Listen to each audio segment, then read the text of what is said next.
Friends, price action equity ఛానల్లో అందరికీ స్వాగతం. ఈ వీడియోలో టెక్నికల్ అనాలిసిస్ ఎందుకు అంత ప్రాముఖ్యతను సంతరించుకుంది, దాని నుంచి మనం ఎలా బెనిఫిట్ పొందొచ్చో చూసే ప్రయత్నం చేద్దాం. ఫ్రెండ్స్, ముందుగా చూసుకున్నట్టయితే ఇక్కడ మనం టెక్నికల్ అనాలిసిస్ అనేది ఫ్రెండ్స్ 3 ఇంపార్టెంట్ అజంప్షన్ మీద డెవలప్ చేయబడింది. ఫస్ట్ ఏంటంటే, ఏదైతే ప్రైస్ ఉందో ఆ ప్రైస్ అనేది ప్రతి ఒక్క ఇన్ఫర్మేషన్ని మనకి రిప్రజెంట్ చేస్తుంది, మనకి దాని ప్రైస్ ద్వారా తెలుస్తుంది అని చెప్పి ఒక స్ట్రాంగ్ అజంప్షన్ అయితే ఉంది. సో ఫ్రెండ్స్, సపోజు సింపుల్గా చెప్పాలంటే మనకి మార్కెట్లో ఒక స్టాక్కి మంచి భవిష్యత్తు ఉంది, లేదు దానికి మంచి ఆర్డర్స్ వస్తాయి భవిష్యత్తులో, లేదు కరెంట్ బిజినెస్ అనేది మంచిగా చేస్తుంది. అలాంటప్పుడు ఏంటంటే ట్రెండ్ ద్వారా మనకు తెలుస్తుంది అనమాట, దాని ప్రైస్ అనేది పెరుగుతూ ఉంటుంది. సో అదేవిధంగా ఒక స్టాక్ యొక్క రిజల్ట్స్ బాగాలేదు, ఆ స్టాక్కి అంత స్ట్రాంగ్గా బిజినెస్ లేదు, లేదు అంటే గ్లోబల్గా లేదంటే లోకల్గా ఎకనామిక్ ఫ్యాక్టర్స్ అనేవి సపోర్ట్ చేయట్లేదు, అప్పుడు ఏంటంటే ప్రైస్ అనేది కిందకి వెళుతుంటుంది. సో ప్రతి ఒక్క పీస్ ఆఫ్ ఇన్ఫర్మేషన్ కూడా మనకి ఈ చార్ట్ ద్వారా, ఈ ప్రైస్ ద్వారా తెలుస్తుందని చెప్పేసి ఒక ఎజంప్షన్ ఉంది ఫ్రెండ్స్. బట్ సమ్ కేసెస్లో ఏంటంటే ఎర్త్ క్వేక్ వచ్చింది, సునామీ లేదా ఫైర్ యాక్సిడెంట్ అయింది, ఇవన్నీ కూడా ఏంటంటే మనకి న్యాచురల్ డిజాస్టర్స్ అవి చెప్పిరావు. అలాంటప్పుడు కూడా ఏంటంటే ఆ ప్రైస్ కూడా మనకి ఇంపాక్ట్ అయ్యి ఇక్కడ డిమాండ్ అండ్ సప్లైని క్రియేట్ చేస్తుంది అనమాట. సపోజ్ బ్యాడ్ ఈవెంట్ జరిగిందనుకోండి, అప్పుడు ఏమైందంటే ప్రైస్ అనేది తగ్గిపోద్ది. మంచి ఈవెంట్ జరిగిందంటే స్టాక్ అనేది ప్రైస్ అనేది అప్ అయిద్ది. ఈ మొత్తం కూడా ఏంటంటే ఇన్ఫర్మేషన్ అనేది మనకి ప్రైస్ ద్వారా తెలుస్తూ ఉంటుంది అనేది exemption. Next friends, technical analyst స్ట్రాంగ్గా నమ్మేది ఏంటంటే ప్రైస్ ఏదైతే చేంజ్ అవుతుందో day by day, week by week, month by month, అది ఒక ర్యాండమ్గా ఉండదు, అంటే ఎట్టబడితే అట్టు ఉండదు, దానికి ఒక సిస్టమ్ ఉంటుంది, దానికి ఒక పద్ధతి ఉంటుంది అని చెప్పి స్ట్రాంగ్గా బిలీవ్ చేస్తాడు. సో ఫ్రెండ్స్, ఇక్కడ టెక్నికల్ అనలిస్ట్ యొక్క మెయిన్ ఉద్దేశం ఏంటంటే ఒక ట్రెండ్ని ఐడెంటిఫై చేయటం, ఆ ట్రెండ్ని రైట్ చేయడానికి, అంటే దాని మీద బెట్టింగ్ చేయడానికి, అంటే ఇన్వెస్ట్ చేయడానికి అనుకోవచ్చు, లేదా ట్రేడింగ్ చేయడానికి అనలిసిస్ అనేది చేస్తూ ఉంటాడు అనమాట. ఎక్కడ రివర్స్ అవుతుంది, అలాంటప్పుడు రివర్స్ అయినప్పుడు అతని పొజిషన్స్ని ప్రొటెక్ట్ చేసుకోవడం, లేదా ఎగ్జిట్ అయ్యి రివర్స్ పొజిషన్స్ తీసుకోవడం, ఇదంతా కూడా ఏంటంటే ఆ టెక్నికల్ అనాలిసిస్లోని భాగమే. థర్డ్ది వచ్చేసరికి ఫ్రెండ్స్, మనకి ఇక్కడ హిస్టరీ రిపీట్ అవుతూ ఉంటుంది అని చెప్పి ఒక స్ట్రాంగ్ నమ్మకం ఉంది. దాని గురించి చూద్దాం. ఫస్ట్ ఆఫ్ ఆల్ ఏంటంటే ఫ్రెండ్స్, ప్రీవియస్గా అంటే పాస్ట్లో మనకి కొన్ని ప్యాటర్న్స్ రిపీట్ అవుతూ ఉంటాయి. లైక్ సింపుల్ ఎగ్జాంపుల్ చెప్తున్నాను, ఆర్ఎస్ఐ ఓవర్ సోల్డ్కి 70 కిందకు వచ్చినప్పుడు మార్కెట్ రివర్స్ అయింది. అది ఎగ్జాంపుల్ అనమాట. అది ఫ్యూచర్లో కూడా వర్కౌట్ అవుతుంది అనే ఒక నమ్మకం ఉంటుంది, ఒక ఎక్స్పీరియన్స్ ఉంటుంది. ఎందుకు అంటే ఫ్రెండ్స్, ఇక్కడ ఏంటంటే మనకి అనలిస్ట్ ఏం చేస్తారంటే అలాంటి ఏదైతే ప్యాటర్న్స్ ఉన్నాయో వాటిని ఐడెంటిఫై చేసి ముందుగానే ఓకే వాటి మీద ఏంటంటే పొజిషన్స్ని బిల్డప్ చేస్తూ ఉంటాడు అనమాట. ఇవి ఎందుకు రిపీట్ అవ్వాలి, ఇవి ఎందుకు వర్కౌట్ అవుతాయి అంటే దాని వెనక ఒక సింపుల్ లాజిక్ ఏంటంటే, హ్యూమన్ సైకాలజీ అనేది మనకి మారుతూ ఉంటుంది అనుకుంటాం, కానీ ఆ ఫియర్ గ్రీడ్ ఏదైతే ఉందో అప్పటి నుంచి కూడా, వెనకటి నుంచి కూడా ఇప్పటికీ అలాగే ఉంది, బట్ వేరియస్ ఫామ్స్లో కనిపిస్తూ ఉంటుంది అనమాట. సో ఏంటంటే ఈ హ్యూమన్ సైకాలజీ అనేది సేమ్ ప్యాటర్న్స్ రిపీట్ చేస్తూ ఉంటుంది, కాబట్టి మనకి మార్కెట్లో కూడా సేమ్ ప్యాటర్న్స్, సేమ్ సిచ్యువేషన్స్ అనేవి పాస్ట్లో ఏదైతే జరిగినాయో ఫ్యూచర్లో కూడా అవే జరుగుతాయి. అవి జరిగినప్పుడు మనం కరెక్ట్గా వాటిని ఐడెంటిఫై చేసి దాని మీద మనం యాక్ట్ అయినప్పుడు మనకి అదే రిజల్ట్స్ అనేది రావటం అనేది జరుగుతుందని చెప్పేసి ఒక స్ట్రాంగ్ ఎజంప్షన్ ఉంది. అయితే ఫ్రెండ్స్, మనం నెక్స్ట్ డిఫరెంట్ ప్యాటర్న్స్ గురించి, చాలా ప్యాటర్న్స్ గురించి తర్వాత డిస్కస్ చేసుకుందాం. ఫస్ట్ ఆఫ్ ఆల్, ట్రెండ్ అంటే ఏంటి? వెరీ సింపుల్ ఫ్రెండ్స్, ప్రైస్ ఏంటంటే ఇప్పుడు ఏ డైరెక్షన్లో వెళ్తుంది అదే ట్రెండ్ అంటే. సింపుల్గా సపోజ్ పైకి వెళ్తుంది అనుకోండి, మనం అప్ ట్రెండ్ అంటాం. అదే కిందకి వెళ్తుంటే డౌన్ ట్రెండ్ అంటాం. లేదు ప్రైస్ అక్కడక్కడే మూవ్ అవుతుందంటే సైడ్ వేస్ అంటాం. ఈ మూడు కూడా ఏంటంటే సింపుల్గా ట్రెండ్స్ అని చెప్పొచ్చు. అది కాకుండా ఫ్రెండ్స్, మనకి based on the time frame కూడా ట్రెండ్ని అనలైజ్ చేయటం జరుగుతుంది.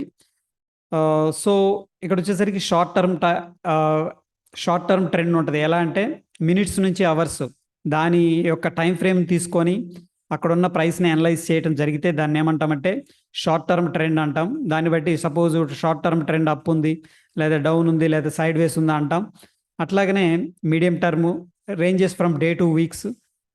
ఇది ఎవరికి ఉపయోగపడుతుందంటే షార్ట్ టర్మ్ అనేది ఇంట్రాడే ప్లేయర్స్కి, మీడియం టర్మ్ ఎవరికి ఉపయోగపడుతుందంటే స్వింగ్ ట్రేడర్స్కి, లాంగ్ టర్మ్ వచ్చేసరికి ఎవరైతే ఇన్వెస్టర్స్ ఉన్నారో వాళ్ళకి బాగా ఉపయోగపడుతుంది ఫ్రెండ్స్.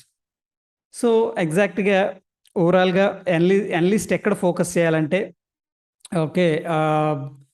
మనకి ఆపర్చునిటీ ఎక్కడుంది? ఓకే. ఎలా చేంజ్ అవుతుంది ట్రెండు? లేతే ట్రెండ్ ఎలా కంటిన్యూ అవుతుంది? దాన్ని ఐడెంటిఫై చేసి, దాని మీద పొజిషన్స్ అనేది బిల్డప్ చేసుకోవటం. దట్ ఈస్ అవర్ ఫోకస్ అనమాట. సో, ఫైనల్‌గా ఏంటంటే ఫ్రెండ్స్ మనకి ఒక వర్డ్ అయితే ఉంది. ట్రెండ్ ఈజ్ అవర్ ఫ్రెండ్ అనేది ఒక చానాల నుంచి ఉందనమాట. సో, ఎప్పుడైతే మనం ట్రెండ్‌ని నమ్ముకొని, ఫాలో అవుతూ, దాన్ని అబ్జర్వ్ చేస్తూ, దానిలో పార్టిసిపేట్ చేస్తాం. వెరీ గుడ్ రిజల్ట్స్ అనేది వచ్చే అవకాశం ఉంది. So friends different types of trends మనం డిస్కస్ చేసుకున్నాం కదా. ఫస్ట్ ఇదేంటంటే అప్ ట్రెండ్. ఎగ్జాక్ట్‌గా అప్ ట్రెండ్ అంటే ఫ్రెండ్స్ ఇక్కడ ఏంటంటే మనకి హైయర్ హైస్ క్రియేట్ అవుతూ ఇక్కడ ట్రో అండ్ పీక్స్ అని అన్నాము. ఓకే. సో అది ఎలా ఉంటుందో చూద్దాం. ఇక్కడ చూడండి. ఇది వచ్చేసి trough, peak and higher trough, higher peak. Okay. Simple చెప్పాలంటే హైయర్ లో, లో ఇది. ఇదొచ్చేసరికి హైయర్ లో, ఇదొచ్చేసరికి హై, ఇదొచ్చేసరికి హైయర్ హై. సో, అప్ ట్రెండ్‌లో ఎప్పుడున్నప్పుడు గూడా మార్కెట్ ఏమవుతదంటే మనకి హైయర్ హైస్‌ని క్రియేట్ చేసుకుంటూ వెళ్ళిపోతూ ఉంటది friends. That is said to be an up trend అంటాం. ఫర్ ఎగ్జాంపుల్ మనం Nifty bank daily time frame చూసుకుంటే ఇక్కడ మనకి ఆల్మోస్ట్ 32,000 అనుకుంటా రఫ్‌గా. అక్కడి నుంచి మనకేమైందంటే ఒక స్వింగ్ అనేది క్రియేట్ చేసింది. అంటే దీన్నే మనం పీక్ అనుకోవచ్చు. ఓకే. దాని తర్వాత మళ్ళీ కిందకొచ్చింది. పుల్ బ్యాక్ చేసింది. ఇది స్వింగ్ లో అనొచ్చు. ఇదొచ్చేసరికి లో. ఇది హైయర్ లో అవుతది. నెక్స్ట్ వచ్చేసరికి ఫ్రెండ్స్ ఇది హైయర్ హై అవుతది. అంటే ప్రీవియస్‌గా ఏదైతే హై ఉందో, ఈ హైని బ్రేక్ చేసుకొని పైకెళ్ళింది కాబట్టి ఇది హైయర్ హై. నెక్స్ట్ హైయర్ లో, హెచ్ఎల్. నెక్స్ట్ ఇవన్నీ గూడా ఏంటంటే స్వింగ్ పాయింట్స్. నేనేదైతే మార్క్ చేశానో ఇవన్నీ గూడా స్వింగ్ పాయింట్స్. సో, డెఫినెట్‌గా ఇవన్నీ higher highs, higher lows create అవుతుంది గాబట్టి, మనకేంటంటే మార్కెటు అప్ ట్రెండ్‌లో ఉందని చెప్తాం. ప్రస్తుతానికేంటంటే సారీ మనకి అరౌండ్ ఏంటంటే 40,000 దగ్గరున్నాం. ప్రస్తుతం మనకొక స్వింగ్ క్రియేట్ అయింది ఫ్రెండ్స్. 38,000 దగ్గర ఎగ్జాక్ట్‌గా. అండ్ దానికి తరువాత 37,000 దగ్గర ఒక స్వింగ్ అనేది క్రియేట్ అయింది. సో, ఈ లో అనేది బ్రేక్ డౌన్ చేసింది అంటే మనం ఏమంటామంటే డౌన్ ట్రెండ్ స్టార్ట్ అయింది అంటాం. అదే విధంగా సో, ఇది up trend friends. Higher highs, higher lows అనేది.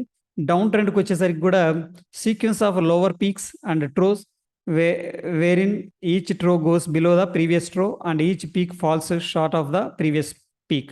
గ్రాఫికల్స్‌గా చూస్తే వెరీ సింపుల్‌గా ఇక్కడ ఒక హై క్రియేట్ అయింది. అక్కడి నుంచి కూడా లో క్రియేట్ అయింది. ఓకే. నెక్స్ట్ లోవర్ హై ఇది. ఇది హై ఫ్రెండ్స్. ఇదొచ్చేసరికి లోవర్ హై. దాని తర్వాత ఇది లో, ఇది లోవర్ లో. ఎల్ఎల్ ఇది లోవర్ హై. ఈ విధంగా ఏంటంటే లోవర్ హైస్, లోవర్ లోస్ అనేది క్రియేట్ అవుతూ ఉంటదనమాట. సో, సేమ్ మనం బ్యాంక్ నిఫ్టీ ఎగ్జాంపుల్ చూసాము. డౌన్ ట్రెండ్ కూడా చూస్తే ఫ్రెండ్స్ మనకిక్కడ హై అనేది క్రియేట్ అయింది. దాని తర్వాత స్వింగ్ లో అనేది క్రియేట్ అయింది. ఆ లోని బ్రేక్ చేసుకుంది మార్కెట్. డైరెక్ట్ గ్యాప్ డౌన్ అయింది ఇక్కడ. దాని తర్వాత స్వింగ్ లోని మళ్ళీ బ్రేక్ చేసింది. ఓకే. దాని తర్వాత ఇంకొక స్వింగ్ క్రియేట్ అయింది. ఆ స్వింగ్ లోని కూడా బ్రేక్ చేసుకుంది. ఫ్రెండ్స్ మనకిక్కడ ఒక స్వింగ్ హై అనేది క్రియేట్ చేసింది ఇక్కడ. ఓకే. స్వింగ్ హైని బ్రేక్ చేసింది అప్ ట్రెండు. బట్ ఏంటంటే మళ్ళీ వచ్చి ఇంకొకసారి ఈ హై అనే దాన్ని బ్రేక్‌ఔట్ చేయాలి ఫ్రెండ్స్. ఓకేనా? Swing high. బట్ అది చేయలేదు. అక్కడి నుంచి మళ్ళీ లోవర్ లోస్ స్వింగ్ లో అనేది క్రియేట్ చేసుకుంటూ కిందకి వెళ్ళిపోయింది. డౌన్ ట్రెండ్ స్టార్ట్ అయింది మళ్ళీ అగైన్ ఇక్కడ. నెక్స్ట్ సైడ్ వేస్ అనమాట. సైడ్ వేస్ అంటే ఫ్రెండ్స్ వేర్ మార్కెట్ ఏంటంటే కన్సోలిడేషన్ అవుతుంటది. సరిగ్గా మనకు ఒక డైరెక్షన్ అనేది ఇవ్వదనమాట. అలాంటి దాన్ని ఏమంటామంటే సింపుల్‌గా సైడ్ వేస్ ట్రెండ్ అంటాం. ఫర్ ఎగ్జాంపుల్ ఇక్కడ చూస్తే మనకి అన్‌ఈవెన్ పీక్స్ ఒక్కొక్కసారి ఎగ్జాక్ట్ పీక్స్ ఉంటాయి. ఒక్కొక్కసారి స్పైక్ ఇచ్చి కిందకొస్తూ ఉంటది. ఓకే. క్లోజింగ్ అనేది సరిగ్గా ఇవ్వదనమాట. ఫర్ ఎగ్జాంపుల్ చూస్తే Nifty bank same 1 hour time frame అనేది తీసుకున్నాం ఫ్రెండ్స్. మనకి ఇక్కడ చూస్తే ఓ స్వింగ్ లో అనేది ఉంది. దాని తర్వాత హై క్రియేట్ అయింది. మళ్ళీ హైని క్రియేట్ చేసింది. బ్రేకౌట్ చేయలేకపోయింది. మళ్ళీ కింద బ్రేక్ డౌన్ చేసింది. మళ్ళీ పైకెళ్ళింది. ఇదంతా కూడా కన్సోలిడేషన్ అని చెప్తాం ఫ్రెండ్స్. అంటే మనకు అనీవెన్‌గా ఉంటదనమాట. ఒక కన్సోలిడేషన్ ఇలా జిగ్‌జాగ్‌గా ఒకటే రేంజ్‌లో కొద్దిగా అటు ఇటుగా మూవ్ అవుతూ ఉంటది. దీన్ని మనం ఏమంటామంటే సింపుల్‌గా సైడ్ వేస్ అంటాం. సో, ఇది ఫ్రెండ్స్ ప్రస్తుతానికి ట్రెండ్ అంటే ఏంటి? అండ్ టైమ్ ఫ్రేమ్స్ ఏంటి అవి. నెక్స్ట్ వీడియోలో ఏంటంటే మనం సపోర్ట్ అండ్ రెసిస్టెన్స్ గురించి డిస్కస్ చేసుకుందాం. ఒకవేళ వీడియో నచ్చింది అనుకుంటే కొత్త వాళ్ళు ఎవరైనా చూస్తుంటే మన ఛానల్‌ని తప్పకుండా సబ్స్క్రైబ్ చేసుకొని పక్కనే ఉన్న బెల్ బటన్‌ని ప్రెస్ చేయండి ఫ్రెండ్స్. ఓకే.